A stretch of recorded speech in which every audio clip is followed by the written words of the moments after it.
Gemeente, kom wat ons begin. Ons sing saam ons toetredingslied. Dit is met agtergrondbegeleiding. Bring my na u woning, Here. Laat my daar voor u verskyn, waar ek lof sing u ter ere, waar u guns oor my kan skyn. Laat my in u glansend lig neerbuig voor u aangesig.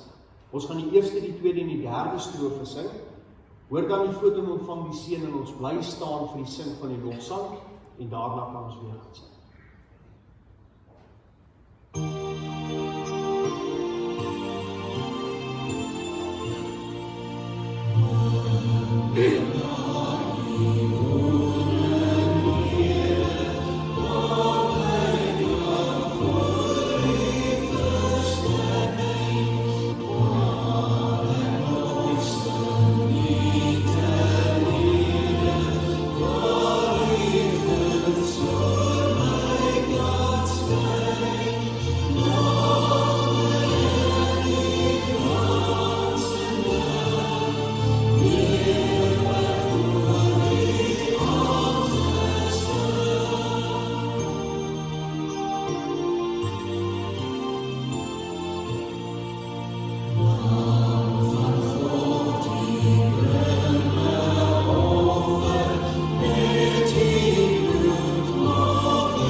Gemeente, so spreek die Here.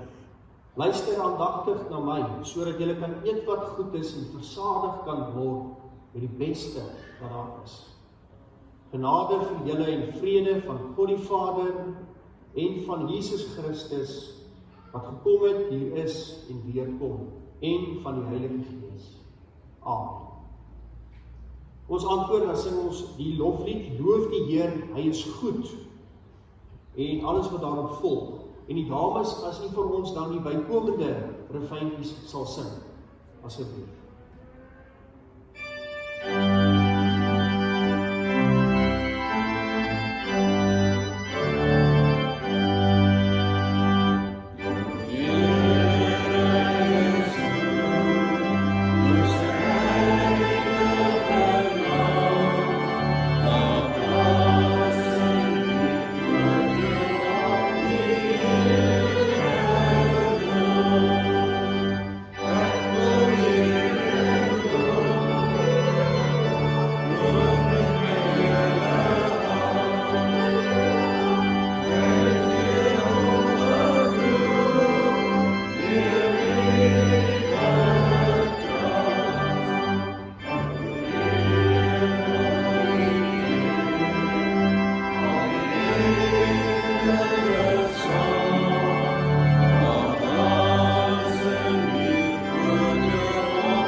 Geliefdes, u weet dat ons elke dag hierdie stryd het teen die sondige natuur.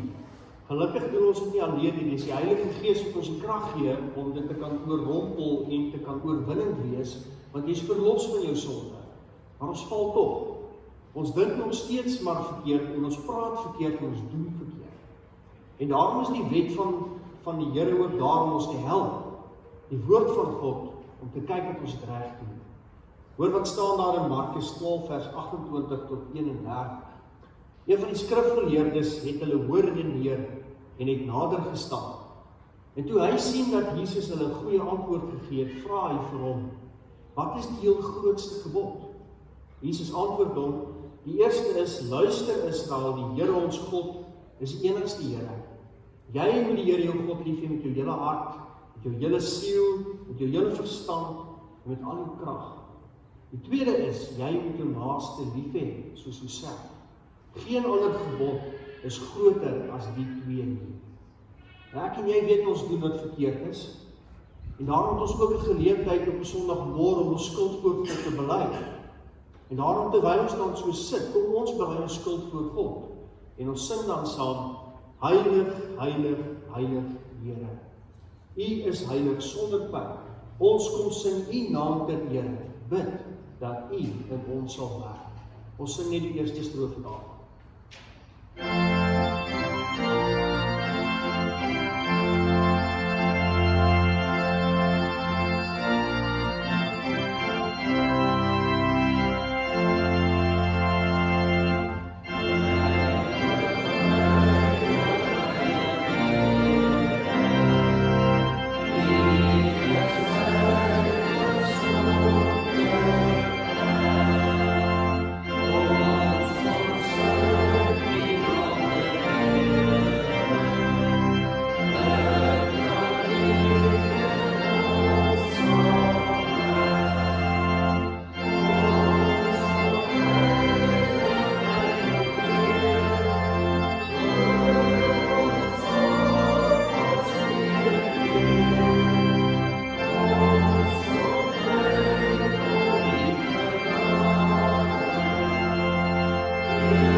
So kan ons elke keer met sang of deur gebed ons skuld voor die Here bring.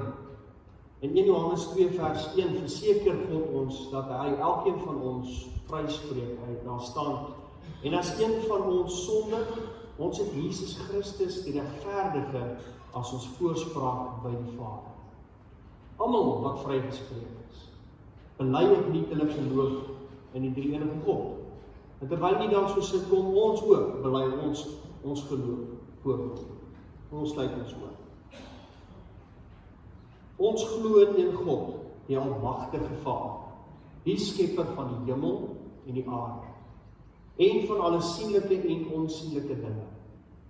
Ons glo in een Heer Jesus Christus, die enige gebore Seun van God, gebore uit die Vader voor alle tye, God uit God, lig uit lig, waaragtige God uit waaragtige God, verwek, nie gemaak nie, een en wese met die Vader, deur wie alle dinge ontstaan, en wat terwille van ons, die mense, en terwille van ons saligheid, neergedaal het uit die hemel, vlees geword het deur die Heilige Gees, uit die maagd Maria, en mens geword het, wat selfs vir ons gekruisig is, onder Pontius Pilatus gelei het, en begrawe is, het op die derde dag weer opgestaan het volgens die skrifte, wat opgevaar het na die hemel, en wat sit aan die regterhand van God die Vader, wat weer sal kom met heerlikheid om te oordeel, die wat nog lewe, en die wat reeds gesterf het, en wie se koningsheerskappy geen einde sal hê nie.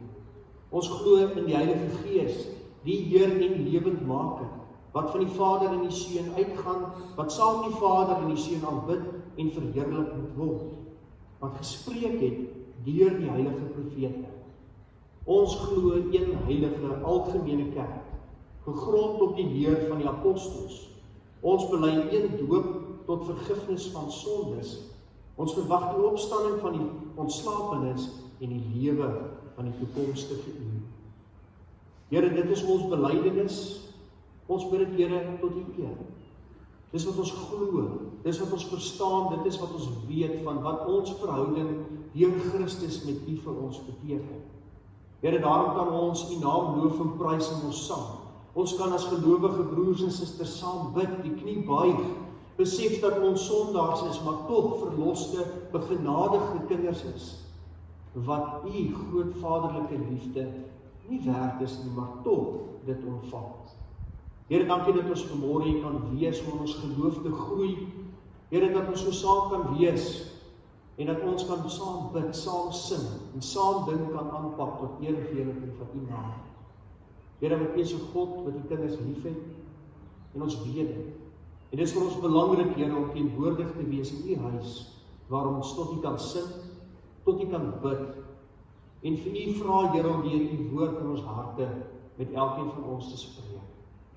Here, ons bid vanmôre vir hierdie land. Ons bid vir Afrika ook, wat lanklaas goeie reën gesien het. Here, ons as mense is afhanklik van U genade, wat U vir ons het. Ons is uitgelewer in alles wat in die natuur rondom ons aan die gebeur is. Ons kos kom van boere af, Here, wat grond bewerk en plant en oes, sodat ons kan eet. Ons drink water, Here, kom van die reën wat U ons mee seën. Here, ons hele toestand word aangeraak deur dit wat in die natuur aan die gebeur is. En Here, daarom bid ons vanmôre dat as dit U groot wil is, Here, dat U ons sal seën met reën. Ons bid, Here, dat U uit die hemele U heilige water aardbewings sal stuur, dat dit wat goed groei sal groei. Here, want ons is afhanklik van U. Ons weet ook, Here, dat ons nie kan U dwing en ons wil op U afdwing om ons so te seën nie, maar ons vra, Here, as dit U wil is, wees ons genadig deur hierdie aarde met U reën te seën. Ons bid vir ons land en al sy moeilikheid. Ons bid vir die bedrog, vir die ellende, die politiek wat in chaos is. Ons bid vir dinge wat nie werk nie. Ons bid vir ons families, ons vriende, mense wat moed verloor. Ons bid, Here, vir ons broers en susters wat nie eens hier vanmôre in die kerk kan wees nie, vir watter rede ook al, en dat dit voel, Here, of mense se gees, se siele verlore raak. En ons bid dat U ons sal vashou. Ons bid dat U ons sal krag gee. Ons bid, Here, dat U ons menslikheid sal help op sy stoot en kinders van U gees sal word en wees en bly. Dat ons werklik waar in ons gelowige wees alles laat afhang van die tipe liefde wat ons vir U het. Here, want U is ons begin en U is ons einde, U is ons krag. Dis wat die lewe die moeite werd maak.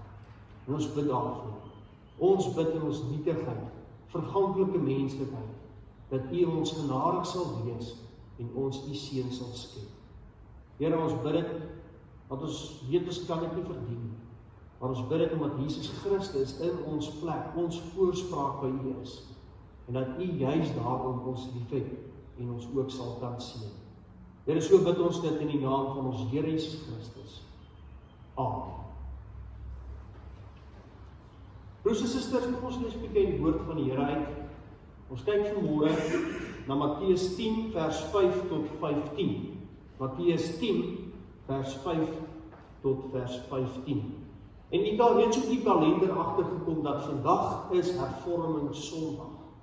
Hervormde kerk oor die hele land heen gebruik hierdie dag om 'n bietjie vas te haak by die gedagte van hervorming. Ons sal 'n bietjie nou daaroor praat.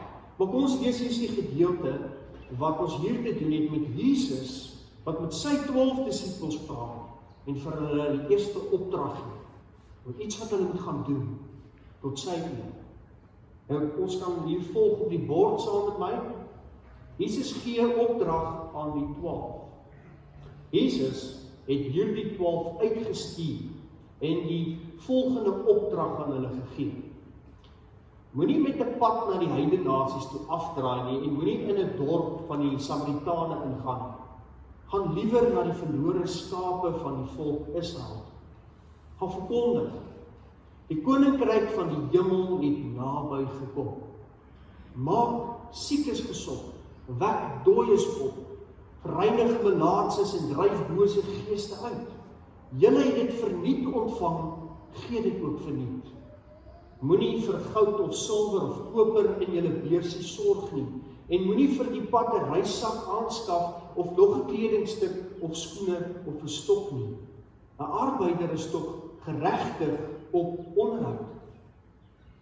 As julle in 'n stad of dorp kom, stel dan vas by wie julle daar kan tuis gaan en bly by hom, totdat julle die reis voortsit. En as julle in die huis kom, wens die mense vrede toe. As die huismense se gesindheid goed is, handhaaf julle vredewens vir die huis. Maar as hulle nie goed gesind is nie, trek julle vredewens dan terug. As iemand julle nie ontvang nie en nie na julle woorde luister nie, gaan uit sy huis of uit daardie dorp uit en skud die stof van julle voete af.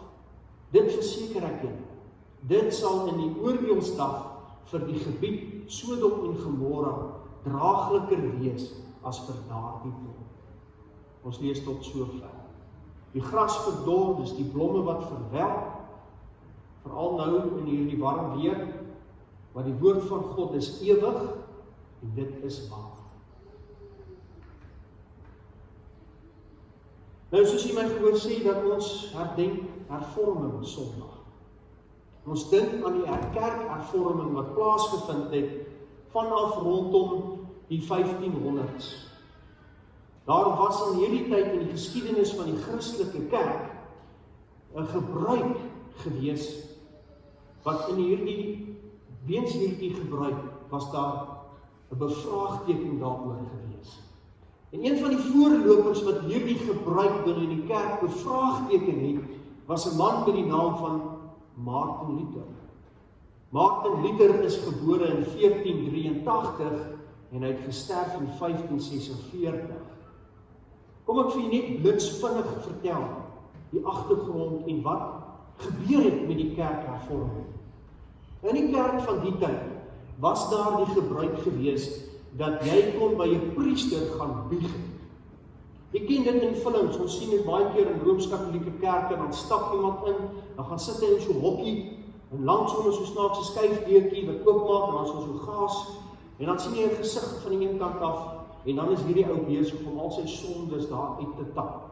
En dan sit daar langsom hierdie priester wat luister na al die sondes wat hierdie man in sy lewe gedoen het, of hierdie vrou gedoen het. En dan, wat die gebruik was, het die priester gekom, en hy het beoordeel wat die straf moet wees vir die sonde wat hy nou net na geluister het. En daai tipe straf was gewoonlik 'n praktiese ding wat die man moes gaan doen het. Hy moes gaan vergifnis vra het, of hy moes gegaan het en dit wat hy gevat het teruggee, of hy moes 'n klomp goeie dinge gaan doen het, om dit wat hy verkeerd gedoen het, die sonde wat hy gedoen het, te kan gaan regstel. Dit was sy werk. Maar die probleem het gekom dat hierdie gebruik het nie net gebly by praktiese goeie dade wat gedoen moes gaan word nie. Die paus van daardie tyd, Paus Leo die 10de, en hier is 'n gesiggie van hom. Hy was iemand wat verskriklik magsbeheer was. En in sy magsbeheerheid het hy daardie gebruik wat daar in die kerk was, gaan verander na nie net die feit dat jy iets moet gaan doen om hierdie sonde wat jy gedoen het reg te stel nie. Jy kon nou jou sonde afkoop deur geld. Jy kon vir daai priester, nadat hy vir jou die gewig van jou sonde vertel het, kon jy 'n klomp geld neergesit het, en dan was jou sonde uitgesorteer. Dan was jy weer heilig. Dan kon jy weer gelewe het soos wat jy graag wou lewe, want jy het jou sonde met geld gaan afkoop. Is in hierdie tyd wat Martin Luther op die ou ende ook sy doktersgraad in teologie verwerf het. Martin Luther het lesings aangebied daar in Duitsland. En het veral lesings aangebied oor psalms en ook later aan oor die Romeine brief. En in hierdie lesings het hy naderhand met sy eie studie en sy besig wees met die woord van God agtergekom dat die ongemaklikheid wat hy het oor hierdie gebruik in die Rooms-Katolieke kerk, dat dit nog geldig is. En soos wat hy met sy studies besig raak, kom hy agter dat ons nie meer straf kry van God op so 'n wyse dat jy dit moet afwerk. en in hierdie geval geld moet gee om keer daarvoor nie. Hy ontdek dat God is nie 'n God van straf nie, maar 'n God van genade, 'n God van vergifnis, 'n God van liefde, 'n God wat na ons toe kom met daardie gedagte van om jou vry te maak, jou nuut te maak, jou weg te vat van 'n slawerny lewe na 'n verloste lewe. En dit gebeur in liefde. Nou, aanvanklik het Martin Luther hierdie groot frustrasie in sy lewe gehad, want hy het hierdie vraag gehad, is, hoe vind ek 'n genadige God? Want sy belewenis van die kerk daardie was dit 'n God wat straf, wat pak slag gee. En dan ontdek hy dat dit is nie waar nie. En omdat die kerk so wegbeweeg het van die woord van God af, het hulle begin om hulle eie idees, eie gebruike, sonder om dit te toets, in die kerk te laat geld. En dan kry ons op 31 Oktober, jy sien, dis nou die laaste Sondag in Oktober, en so sal hervormingssondag altyd wees. Op 31 Oktober in 1517 gaan Martin Luther, en daar in Duitsland, teen die kerk in Wittenberg, daar slat hy 95 stellings vas.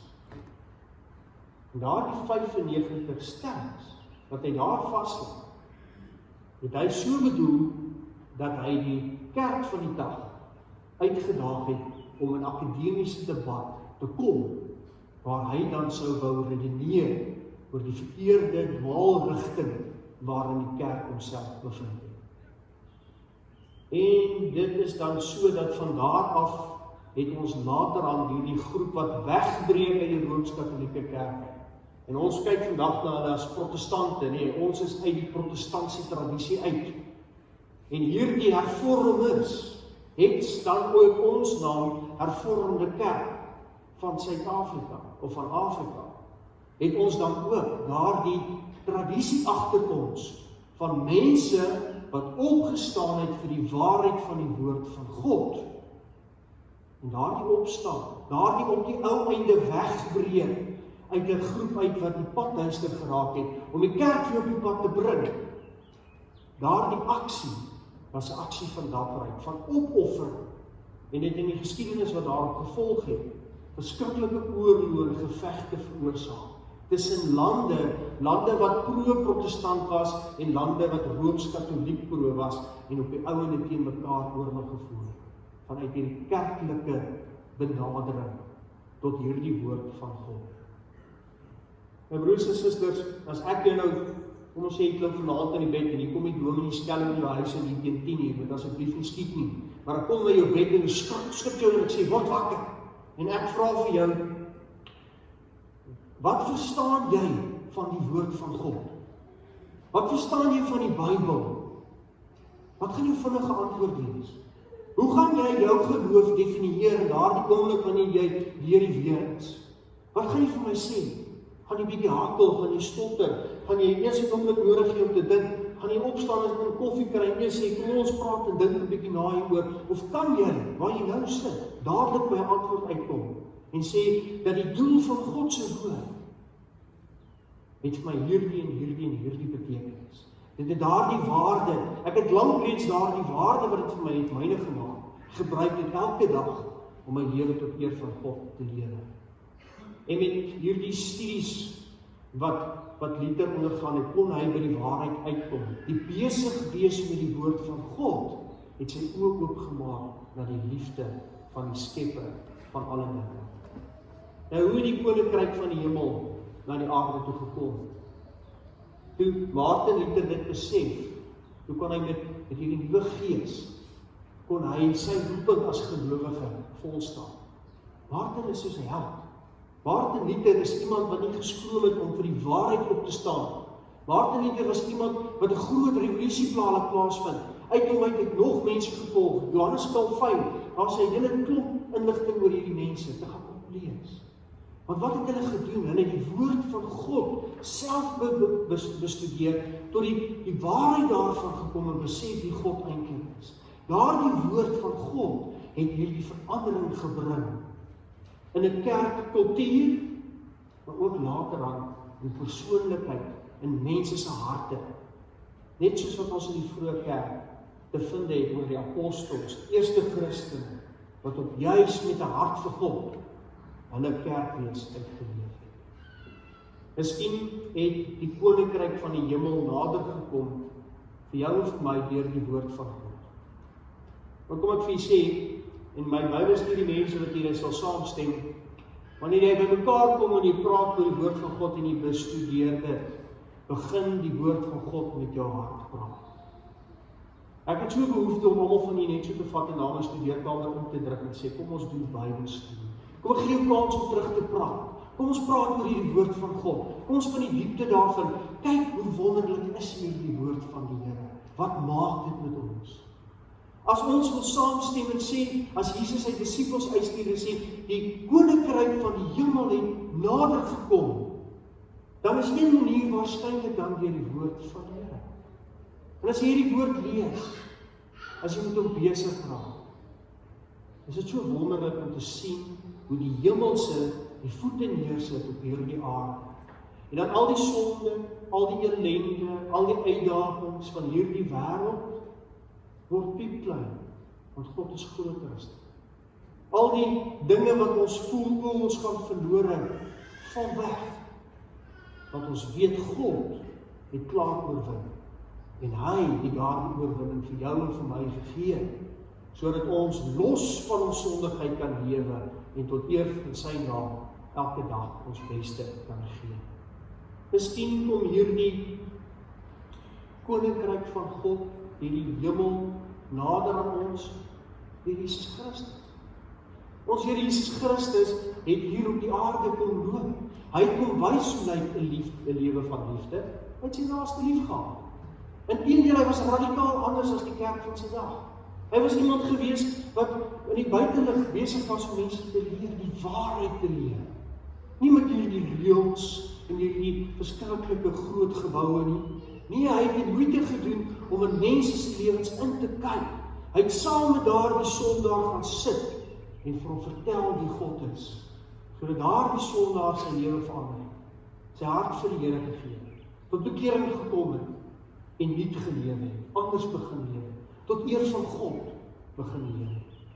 Miskien kom die koninkryk van die hemel nader aan my en jou, waar gelowig is, ek en jy, vreesloos, die waarheid van God elke dag uitleef.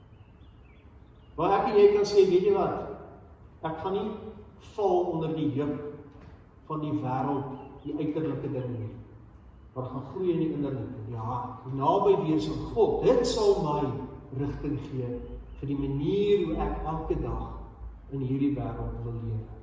'n hart wat gegee is vir God, 'n hart wat verlos is, deel is van die ewigheid. Al sal die dood jou nou tref as jy by daai trappe afstap of hier om die blok stap.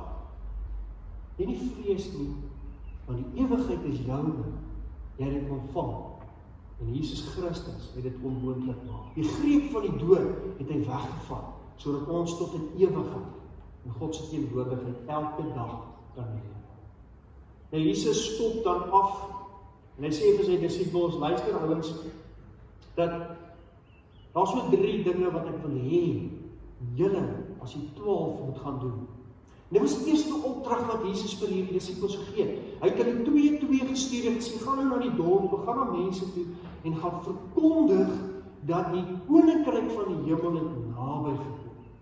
Wat hy probeer sê daardeur is om te sê dat dit wat Moses in wette daar gestel het, wat so ver is, wat so klinies is, wat so pip is, het ek vir julle kom uitbeeld in lewende lewe.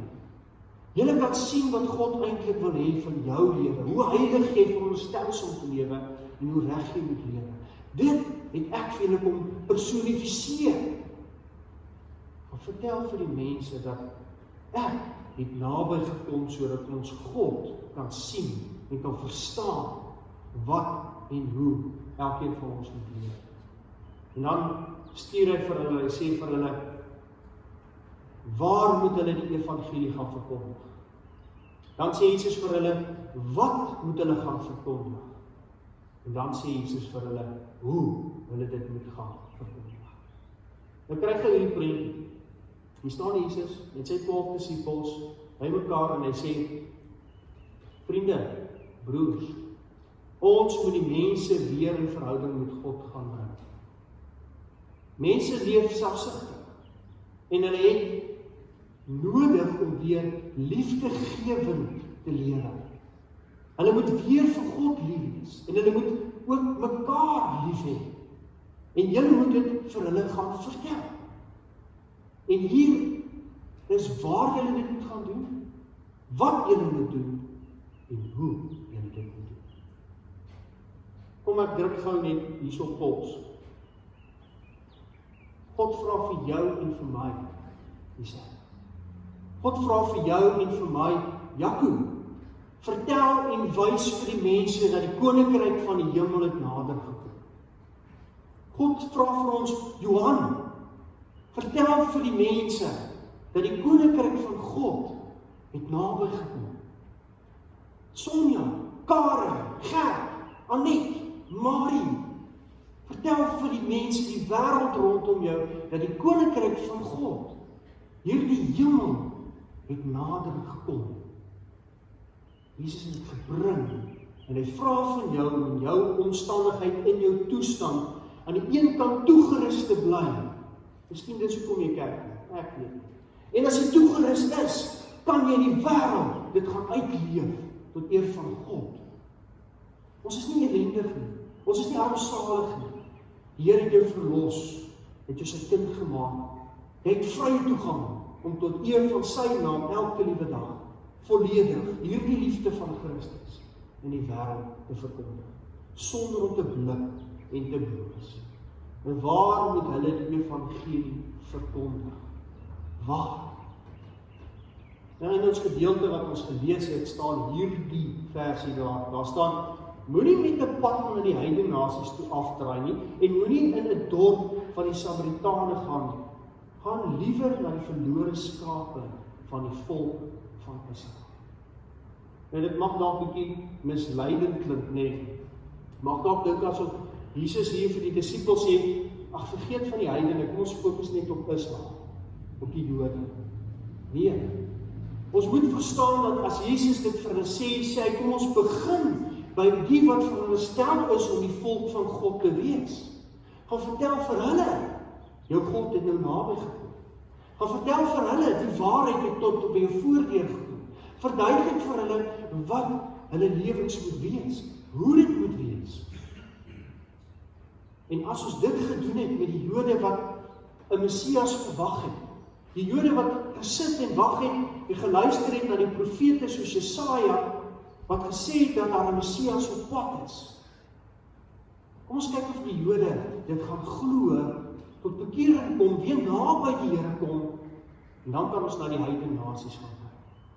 Want ek en jy weet, toe Jesus opgevaar het met Petrus, Johannes, en al die ander disippels, en Paulus naderhand het gesorg dat die heidene van Jesus Christus weet. En toe hulle daarvan hoor, het hulle in sulke hoeveelhede deel geword van die Christen gemeenskappe. Die heidene het hulle kant gebring, maar ons weet ook, waar die Israeliete God moes gevolg het ons teenkanting gekry, teen Jesus, teen sy disippels. En wou baie van die Jode nie glo, dat hierdie die Messias is, wat deur die Ou Testament en die profete al klaar geprofeteer en aangekondig is. Die rede vir waarom die disippels hierdie mense eers moes uitlos, was omdat God by sy volk eers wil uitkom om met hulle te praat.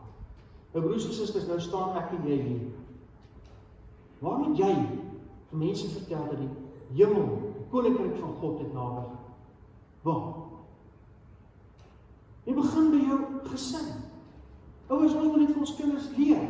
Ons het daai doopbelofte, wat ons gaan ons kinders leer wat hulle doop beteken het. Doop is te doen met die afwas van die sonde, die skoonmaak, die afwas, die wegvat daarvan. En dis wat ons moet doen. Ons moet vir hierdie jong mense in ons huisgesinne vertel wie Jesus is, wat God bedoel, hoe hy wil hê jy moet lewe. Waar moet ons nog begin? By ons ouers. Ons moet by ons broers en ons susters moet ons aangaan. Hoe baie van hulle het belydenis van geloof afgelê, maar dit sit nie hulle voet in die kerk nie, nie waaroor nie, maar daar is hulle daar buite. Ons het nodig om die geloofsgemeenskap van God weer by mekaar te hart, dat ons verstaan wat die roeping is, dat ons die waarheid kan verkondig dat die hemel, die koninkryk van God het nader gekom. Ons moet naby begin, by ons gesinslede, by ons broers, by ons susters, by ons vriende, by ons kinders, by ons ouers. En dan kom ons by die vreemdelinge. Dan kom ons by daardie mense wat Christus nie ken nie. En ons vertel ook vir hulle wat wonderbaarlike ding het gebeur by die koms van ons Here Jesus Christus. My broers en susters, en dit staan alles hier in hierdie Bybel. En weet jy wat? Hierdie boek dra by tot die verkondiging van die waarheid. En dit is ook belangrik as ons vanmôre 'n Bybelstap het, wat ons op die kalender het al van Januarie af. Want die woord van God bind by die mense uit. Die kerke, die 3 susterskerke het gesorg dat daar 'n instansie is soos die Bybelgenootskap van Suid-Afrika, sodat Bybels vertaal kan word in etlike tale. En dat hulle dit so goedkoop beskikbaar kan stel, dat mense wat die woord van God nodig het, hierdie hemel wat naby gekom het nodig het, dit maklik kan vind en kry. Daarom doen ons die moeite om hier uit te stap, of om ons botteltjies vol te maak met R5, of om 'n skenking te gee vir hierdie saak van Bybelverspreiding. Want ons weet en verstaan dat hierdie die waarheid is vir die lewe. En dis nie moeite dan om te sorg dat hierdie evangelie, hierdie hemel wat nader kom, dat dit kan gebeur. Want Jesus stuur jou en vir my, net die disippels, om by ons eie mense te begin. En dan met die vreemdelinge, die heilige, of die mense wat God nie ken, sodat hulle ook kan indring die lewende water, wat tot in alle ewigheid vis en vervars lewe gee, wat hierdie wêreld nodig het. My broers en susters, dan kan ons die volgende vraag uiter, is wat moet hulle gaan verkondig? Nou kom Jesus, en hy sê vir sy disippels, hierdie volgende ding, hy sê vir hulle, gaan verkondig, die koninkryk van die hemel het naby gekom. Verstaan ons altyd wat hierdie stelling beteken? Weet ons wat die grootheid hiervan is? Wat beteken dit dat die koninkryk van die hemel het naby jou gekom? Dit beteken dat boosheid is eintlik besig om sy krag heeltemal te verloor. Want waar ons liefdegewend handel, waar ons mense rondom ons sê, kom ouens, ons is nie selfsugtig nie, ons gee liefde. As ons daardie veldbrand kan veroorsaak, dan is boosheid besig om sy krag te verloor. Hy verloor dit, want die lig is beter as die duisternis. Die lig gee lig, waar gelowig is die lig en die sout vir die wêreld is boosheid besig om aan die verdwyning te raak. Wat maak dit nog? Dit beteken dat liefde word al hoe meer die norm vir die wêreld wat aan die kom is. Nou, die Here het gesê hy bring 'n nuwe aarde, 'n nuwe hemel. Dis uitgemaakte saak. Daar's nie meer onderhandeling daaroor nie. Die Satan is klaar vasgemaak. Die Satan kan jou nie meer in die duiwel gaan aankla nie. Onthou in Job het hy daar rondgestap en sê, kyk, hier's Job. En as ek hom dalk hanteer en dit gaan nie so goed met hom nie, sal hy nog steeds vir u lief hê. Sê die Here, gaan, probeer. Dan kry ons as Jesus opvaar na die hemel toe, dan sê Jesus self, toe hy hier op aarde was, dat die duiwel het soos 'n ster uit die hemel uit op die aarde geval. As die Openbaring bestudeer, kom jy agter dat die duiwel kan nie meer in die hemel kom nie. Boosheid is daar nie meer nie, want hy is oorwin. Hy is hier, ja, op hierdie aarde om jou te tankeer, om in jou oor te fluister. Maar hy kan nie meer by God jou voor hom gaan aankla nie. God se oor jy sy kind, vir wie hy lief is. Hy kan jouself by jouself aankla, ja. Hy kan sê, ag, ek is nie goed genoeg nie. Ag, weet jy, ek het nie tyd nie. Ag, weet jy, die omstandighede is net bietjie swaar. Ek het iets ander dinge wat ek moet uitkom. So is die duiwel baie gemaklik hier op aarde, nog steeds besig om in jou oor te kan fluister. Maar gelukkig, as jy die gees van God in jou het, hoef jy nie vir hom te luister. As jy die gees van God met jou het, As jy klaar deel van die nuwe Jerusalem, die nuwe koninkryk, die nuwe aarde wat aan die kom is deur Jesus Christus. En is daar niks op hierdie aarde wat hou vas op jou het nie, want jy het die liefde van God met jou. En dis wat ons in Romeine 8 lees, nee. Romeine 8 sê dit, niks op hierdie aarde kan vir my en vir jou van die liefde van God skei. Nie die hemel nie, nie die hel nie ander kragte of engele of snaakse dinge, teenswoordige of toekomstige dinge nie. Niks van ons van die liefde van God skei nie. Die liefde wat hy vir ons het in Jesus Christus. Jy is los, jy is vry, jy kan voluit lewe elke dag, te midde van 'n wêreld wat lyk soos hy. Want jou burgerskap is nie hier nie, dis in die ewigheid, die vaste woning is vir jou gebou. En hy is op pad hiernatoe deur Christus.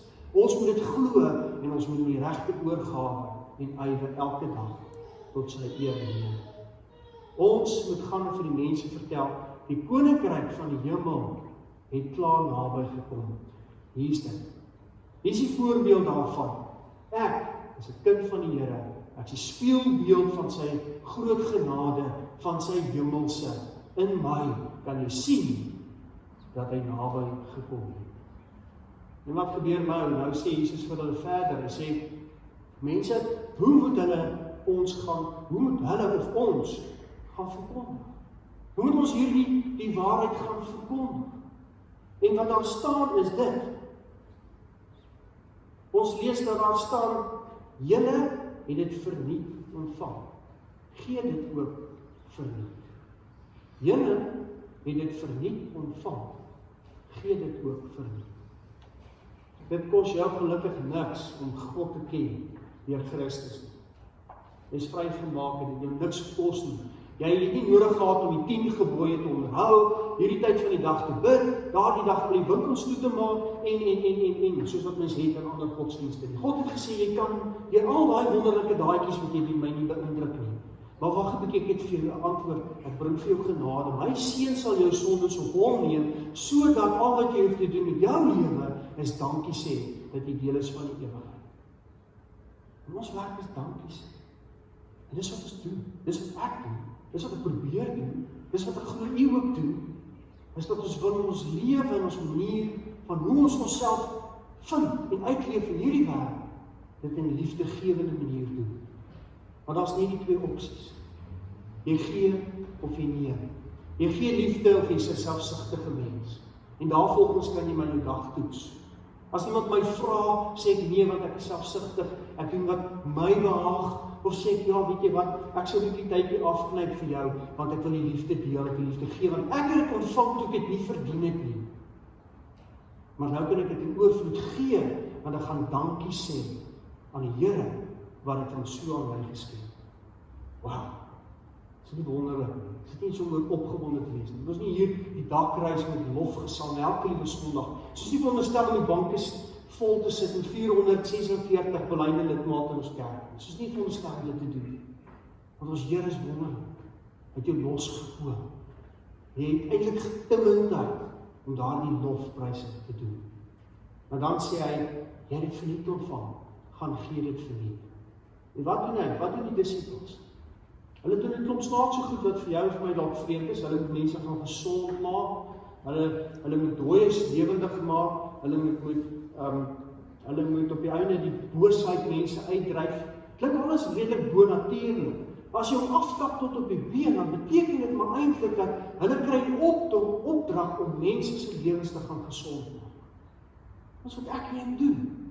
Mense se lewens gaan gesond maak. Doen ons dit. Ek is skuldig. Ek sal ook by jou braai sê, wag, kyk die ekonomie julle. Kyk in die skool, my kinders het maatjies wat volgende jaar almal die land uitgaan. Ons het swaar omstandighede en wat ons daardeur doen, ons laai net die negatiewe op die negatiewe op die negatiewe. En verstaan mooi, ek is nie besig om optimisties te wees en te sê, ag, ons moet kyk na die pragtige voeltjies en die blommetjies en die blaartjies nie. Maar die Here weet, jy kan nie negatiewe met 'n negatiewe weer positief maak. Jy kan nie deur saam negatief te wees op die einde by iets positief uitkom. Waar kry ek en jy ons positiwiteit, ongeag die omstandigheid en die feit dat ons verloste mense is? Deur Christus skoongemaak is, nuut gemaak is. dat ons kan voluit in liefde lewe. Liefde gee, het ons die vermoë om opbouend te wees met die mense rondom ons. En toets jouself. As jy môre by die werk instap, kyk na jou liggaamshouding. En nou dag dink daaroor gehoor. Kyk na jou liggaamshouding. Jou attitude. Ander mense se attitude gaan agterkom in hulle liggaamshouding. As iemand agter hierdie muur staan en ek sê vir jou, weet jy, vertel vir my wat sy gemoed en ek beskryf vir jou hoe hy lyk. As hy oorgehang staan, as hy sy gesig te neergedruk is, as hy saggies praat, en hy geen energie in sy stem, hy's kapot. Wat gaan jy sê is sy gemoedstoestand? Hy's waarskynlik te neergedruk, iets het in sy lewe met hom gebeur. Maar as jy opgewonde is, as jy regop staan en jy's trots, en jy hierdie hunger in jou hart om die beste te doen wat jy kan tot eer van God, gaan dit in jou gesien word. Hoe stap jy nou môre by jou werk? Hoe stap jy by jou gesin in as die man as die hoof van daai huis, as die ma van daai huis, as 'n kind wat trots is oor die feit dat jy Jesus ken? Hoe lyk jy? Hoe's jou prentjie vir die wêreld wat ook na jou kyk? Broers en susters, ek en jy is kinders van God, ons moet dit wees. Ons moet weet dat ons dit verniet ontvang het. En ons moet dit glo. As jy dit nou nog nie kan glo nie, vat daai woord en lees dit. Bel my, kom praat met my, kom gesels met my, kom wees deel van ons groep in die Bybelstudie en kom vra jou vrae, sodat jou hart oop en vry kan raak, sodat jy met oorgawe en met positiwiteit die Here kan dien. Want as ons dit doen, sal die wêreld in jou sien. As die mense 'n prentjie het van 'n elendige wêreld wat uitmekaar uitval, en loop in jou vas waar jy trots, positief, opgewerk, hardwerkend, die beste weergawe van jouself is, die beste Christen tot eer van God is, gaan hulle wonder wat hier aan die gang is, en gaan hulle vra, waar kry jy jou krag, jou oortuiging, jou moed, jou volledige, hardwerkende, oortuigende manier van lewe, waar kom dit vandaan? Dan kan ek en jy sê, van my voorbeeld, my held, die Here Jesus Christus. En Jesus het so gelewe. Met die boodskap wat Jesus dan gebring het, die sy 12 ouens. Hy kies 12 disippels, want dit verteenwoordig die 12 stamme van Israel in die Ou Testament. Daar die stamme wat die uitvloeisel was van die belofte wat God aan Abraham gemaak het, dat hy sal Abraham se God wees en hy sal hom seën met 'n beloofde land, met 'n groot nageslag. Hy sal sy Here wees en hy sal ontdek, daar's net een Here, niks anders nie. En dan kom Jesus en hy kies sy 12 disippels, juis omdat hy vir hierdie 12 stamme van Israel wil wys, dat God het sy belofte laat waar word. Hier staan die Here, die Messias, hy het ons kom verlos, kom nuut maak. Hy het jou kom pomp met goeie goeders, positiewe dinge, sodat dit deur jou in die wêreld gesien kan word. En as ons dit glo, dan leef ons. Romeine 12 sê, laat toe dat die Jesus of die Gees van God jou denke vernuwe. Dink ons. Sit ons vanmôre hier en ons dink, ag, ek hoe elendig. Sit ons vanmôre hier en sê, ai, ek moet maandag alweer in die werk instap, met al hierdie dinge wat vir my lê en wag. Ai, kan hierdie jaar nie klaar kry nie. Wens ek kan Kersfees wees, ek kan weg gaan see toe, waar ook al dit mag wees. Of sê jy, ongeag dit, is ek klaar vry, ek verlos, kan ek die Here eer dien in elke oomblik van elke dag. Nou ek sluit af, broers en susters, die koninkryk van die hemel het naby. Dis hier, dis in jou, deur die Heilige Gees wat in jou wil werk, wat aan die kant moet kom, en ons moet kies om te sê, hier is ek, laat ons gaan, hier gaan ons.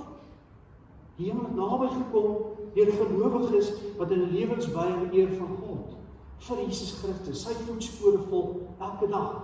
Martin Luther het daardie tyd in die kerk hervorming gesê, wow, dis nie wat die Here my leer nie, dis nie wat ek verstaan van die waarheid wat in die woord van God te vind is.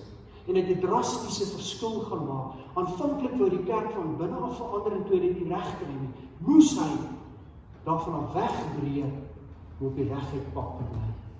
Dit is die waarde van die geskiedenis binne die kerk vir jou en vir my. Vanaf die eerste Christene Petrus, Johannes, die lot, Paulus, Maria, tot en met die 1500s waar Martin Luther 'n standpunt inneem tot vandag, waar ek en jy ook die opdrag het, ook die wêreld ingaan as ons hier uitstap, om te sorg dat ons waar die mense naby ons, en dan kring ons uit na die vreemdelinge, dat ons ook op die ouende kan sê, dat ons hierdie gedagte van die koninkryk is in my naby gekom, kyk hoe lyk dit, en dat ons dit ook sal doen aan almal wat dit nodig het. En dat sal bekend bly en gesien word in ons lewens. So broers en susters, op hierdie hervorming Sondag mag dit wees wat ons herinner van wie ons in ons identiteit is. Ons is hervormers. Maar ons hervormers het goeie wortels. En ons goeie wortels help ons vandag om so te lewe dat ons 'n verskil maak. Nie ingekluis nie, maar na buite. Nie flou ou liggies, maar helder spotlights. Dat ons sout sal wees, wat 'n verskil maak, 'n smaakbringende wêreld wat smaak nodig het, tot eer en verheerliking van God se naam. Kom ek en jy getuig ook vandag en ook elke dag, dat die koninkryk van die hemel het nader. Amen. Terwyl jy so sit, kom ons bid saam. Ons sluit. Ons almagtige Here, dankie vir die voorreg wat ons het om te weet dat U is naby. Dankie Here dat U deur U Gees in ons werk. Dankie Jesus dat ons ook daai opdrag hoor weergalm oor die eeue heen, dat ons ook hoor dat ons die wêreld moet ingaan om hierdie waarheid, hierdie boodskap, hierdie evangelie van gesondmaking in die wêreld kan gaan uitdra. Here, help ons om dit reg te kry. Dankie Here dat ons baie voorreg het, dat ons baie gawes nog steeds het. Dankie Here dat ons kan rondom ons kyk en sien dat ons geliefdes rondom ons het, vir wie ons kan lief wees, vir wie ons kan liefde gee, maar dat ons ook vir vriende, ook vir kennisse, ook selfs vir vreemdelinge kan wys hoe werklike liefde lyk. Dat dit jou niks kos nie, want ons het dit verniet ontvang, en dat ons ook verniet kan uitdeel, sodat ons mense se lewens kan verander en kan gesond maak. Het sy dit nou op 'n normale en eenvoudige manier is, of op 'n bo-natuurlike manier, Here, U wil ons gebruik om as disippels in hierdie wêreld U naam te verheerlik. Here, dankie dat ons hierdie voorreg het. En Here, ons bid ons, Here, dat ons sal seën, veral met die reën, mag dit na ons kant toe kom, maar andersins, Here, met die regte gemoed en ingesteldheid wat ons in Jesus Christus vind, dat dit ook ons lewe sal beteken, dat ons sal stuur oor die diepe lewens wat ons kan kies elke dag om te lewe. Dankie vir daardie voorreg, Here, ons bid dit in Jesus se naam. Amen. Kom ons staan en sluit ons af met ons slotsang. En ons het hom nou al 'n paar Sondae geoefen, kom ons gaan weer voort daarmee. Dit is Wees stil, want die heiliges hier, Vonklied 72, en dis ook met agtergrondmusiek. Kom ons sing die eerste, die tweede en die derde strofe so stadig.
Ontvang die seën van ons Here en gaan in vrede.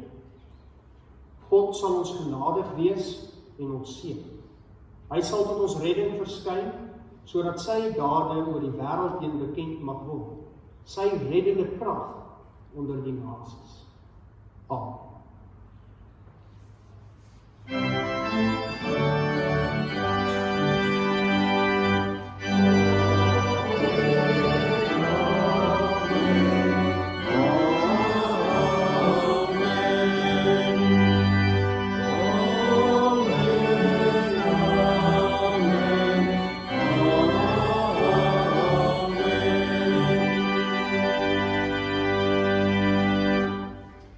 Goeie Sondag vir jou.